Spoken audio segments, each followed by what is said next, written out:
Viewers, welcome to உள்ளூர் சமையல். இன்றைக்கி ரொம்ப டேஸ்டான நாட்டு கோழி குழம்பு செய்ய போகிறோம்.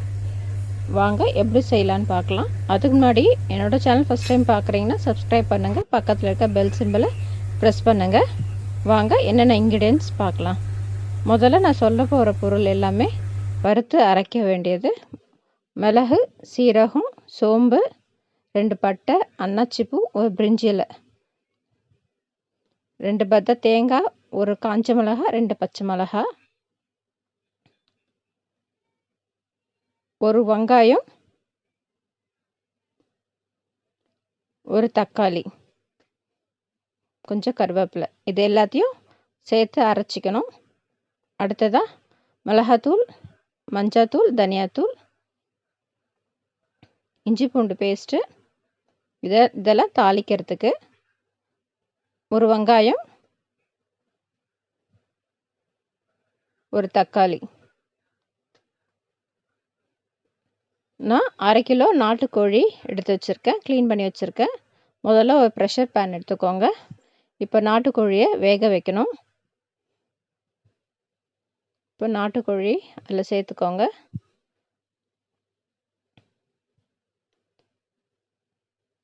அடுத்ததாக மிளகாத்தூள், மஞ்சத்தூள், தனியாத்தூள் வேக வைக்கிறதுக்கு மசாலா சேர்த்துக்கிறோம்.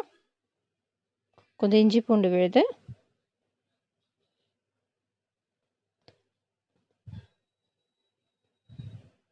லைட்டாக கலரிக்கோங்க.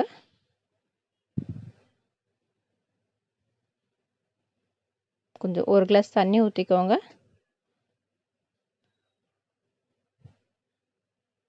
கொஞ்சம் உப்பு. இப்போ எல்லாத்தையும் போட்டு இப்போ ஒரு 3 விசில் வச்சு எடுத்துக்கலாம். அடுத்ததாக ஒரு கடாய் எடுத்துக்கோங்க. இப்போது மசாலா அரைக்கிறதுக்கு எல்லாம் வறுத்து வச்சுக்கலாம்.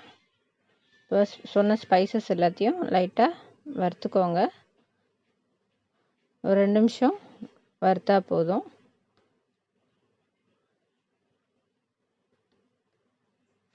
நல்லா வறுத்துட்டு ஒரு பிளேட்டில் தனியாக எடுத்து வச்சுக்கோங்க. இதை அடுத்ததாக கடாயில் ஒரு ஸ்பூன் எண்ணெய் ஊற்றிக்கோங்க. வெங்காயம் ஒரு 2 நிமிஷம் நல்லா வதக்கிக்கோங்க.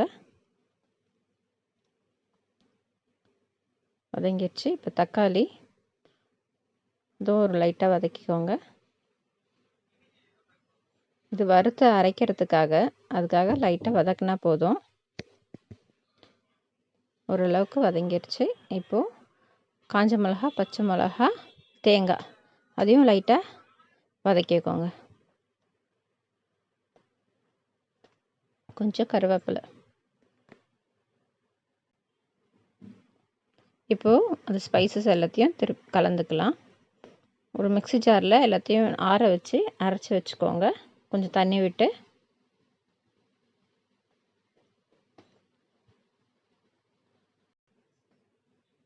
அடுத்ததாக தாளிக்க போகிறோம். 2 ஸ்பூன் எண்ணெய் ஊற்றிக்கோங்க. எண்ணெய் காஞ்சதும் வெங்காயம் போட்டு நல்லா வதக்கிக்கோங்க.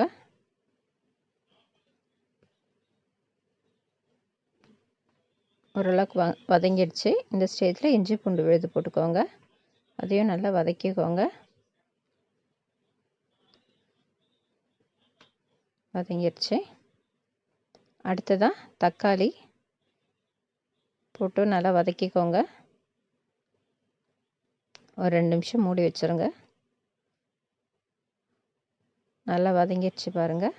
வெங்காயம், தக்காளி, இஞ்சி பூண்டு நல்லா வதங்கிடுச்சு.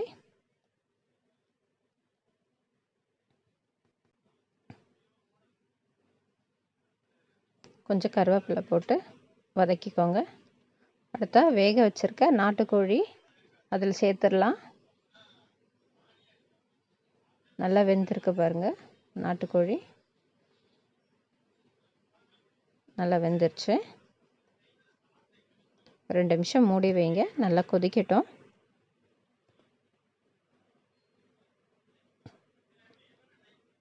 நல்லா கொதிச்சிருச்சு. இந்த ஸ்டேஜில் எடுத்துடலாம் லெட்டு.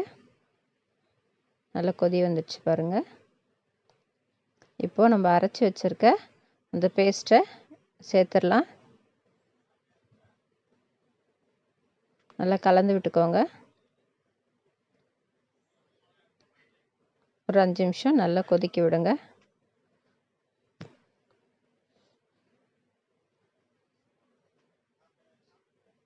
இது பாருங்கள் நல்லா கொச்சி வந்துடுச்சு.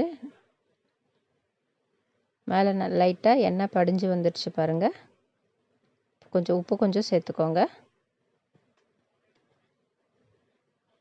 ஃபைனலாக கருவேப்பிலை போட்டுக்கலாம்.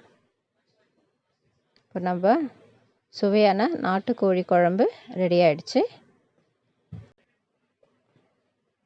ஒரு சர்விங் பவுலில் மாற்றிடலாம். இது ரைஸ் கூட சாப்பிட்டா ரொம்ப நல்லாயிருக்கும். டிஃபனுக்கும் சாப்பிட்டா ரொம்ப நல்லாயிருக்கும். இந்த ரெசிபி உங்களுக்கு பிடிச்சிருந்துன்னா வீட்டில் ட்ரை பண்ணி பாருங்கள்.